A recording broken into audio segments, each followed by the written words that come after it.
Այն օրվանից, երբ որ դու ընդունեցիր Քրիստոսին քո կյանքում, դու ազատվեցիր սատանայի իշխանությունից։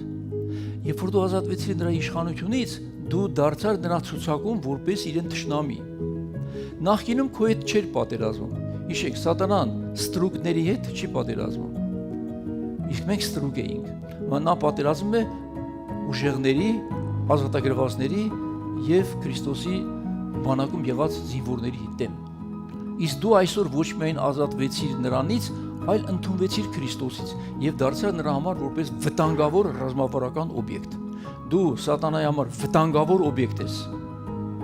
Որքան ուժեղ ես դու հոգեորապես, այնքան դու նրա համար առաջի ցուցակում ես գրանցվում, որ քո դեմ պիտի լարի ամեն տեսակի պատերազմներ եւ առավիրքներ։ Իսկ դու նրան հաղթելու համար պետք է սպառազինվես։